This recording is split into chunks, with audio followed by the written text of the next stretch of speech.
introduce yourself? Tell us how long you've been in the gem industry and what associations are you with and any titles, please? Thank you very much. And my name is Hilmy Cassim, and I am the chairman of Gems Sri Lanka. I've been in the gem industry for 40 years.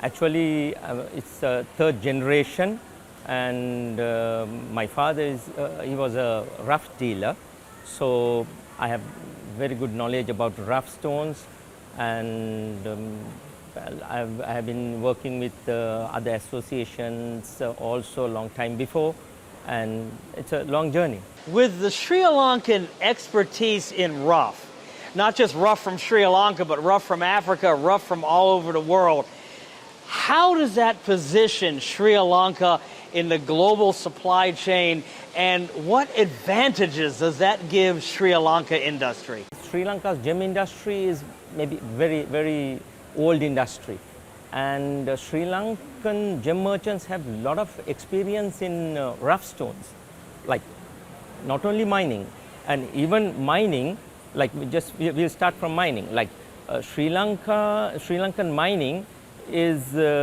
like very deep and old traditional methods and everything, but now they are using mechanized mining also.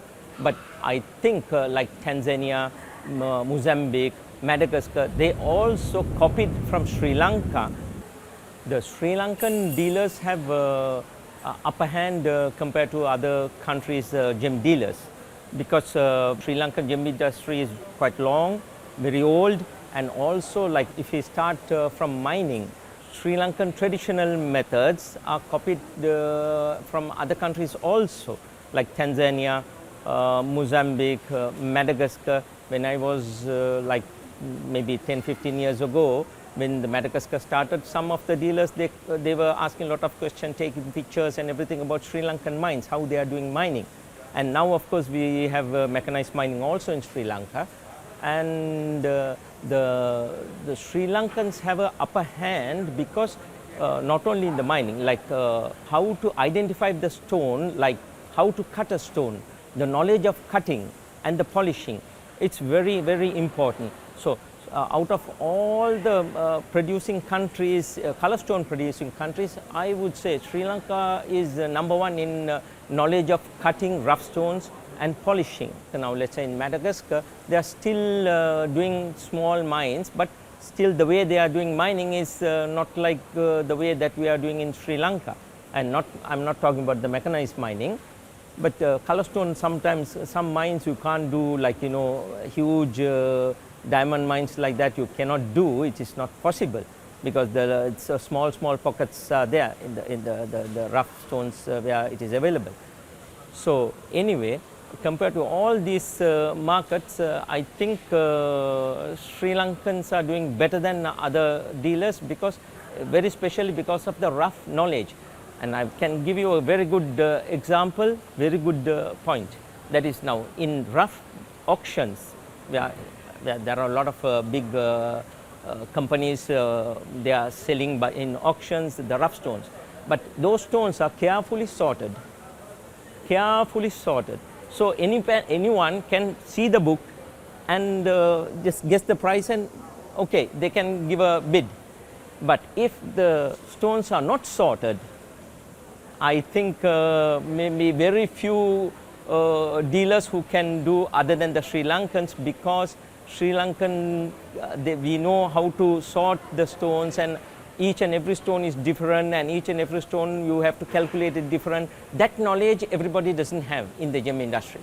That is a very important point. This knowledge of rough and how successful Sri Lankans are at buying around the world, have you ever seen a time with such a discrepancy in the supply of especially fine quality material versus the global demand? Do you see a large spread in that? Actually speaking, the Sri Lanka is the only country, for my knowledge and my 40 years experience, where you get big stones, big sizes, color stones, not semi-precious, mostly precious stones, like, you know, sapphires and cat's eyes and the chrysoberyls and everything.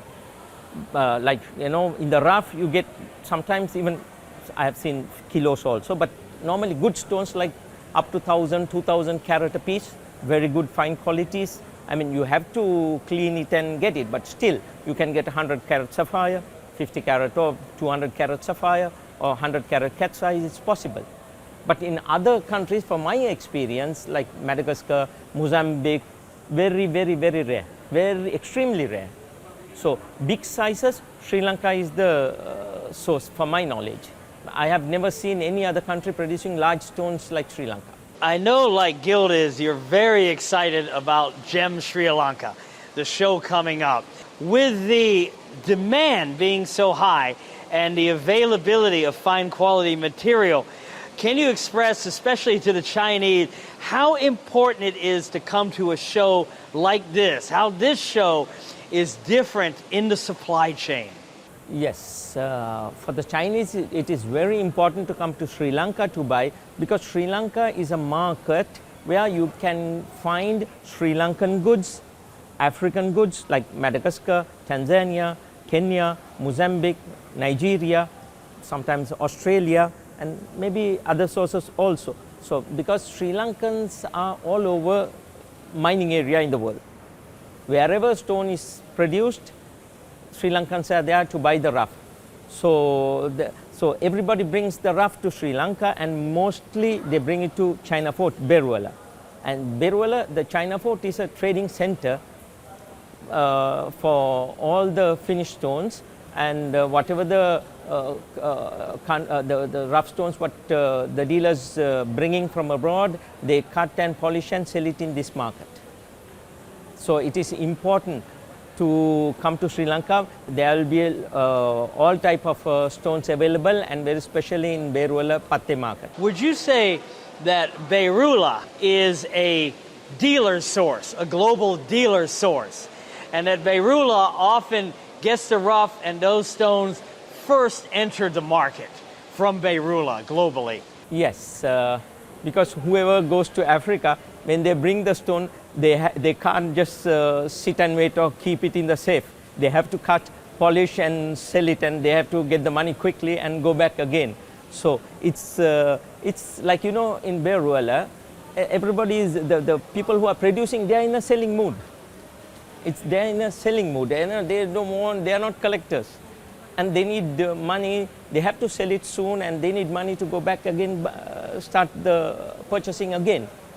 So that's why this is a good place to buy color stones. Would you say that the Gem Sri Lanka, the show in Beirula, it is a show where dealers from around the world come to buy for inventory that will go in other shows? Let's say like Hong Kong show, or even Bangkok show, Singapore, everywhere, or the American show. For every shows, they need goods.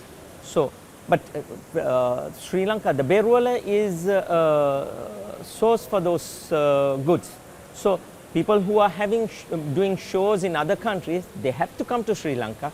They have to come to Beruala also to buy the stones, because Beruala is a, let's say like a primary market. Would you say then that for Chinese people in the industry, no matter where they are in the supply chain, a gem wholesaler, a retailer, a designer or jewelry manufacturer, if they come to Beirula and the Beirula show, this is an opportunity for them to see the stone first, to see the stones that first enter the market? Yes, because always Beruala is, since it is a manufacturing place, you will see the stones immediately, all fresh mostly. And also, like I said, nobody can hold the stone and sit and wait, because everybody has to sell it. So they will sell. So it's always there will be fresh goods in the market. And one important thing, now let's say in Sri Lanka, if there's a new mine opened up, that will be there immediately. Next few weeks, it will be there. And if there's a new mine opened up in any other countries, it will be there very soon in Beruala.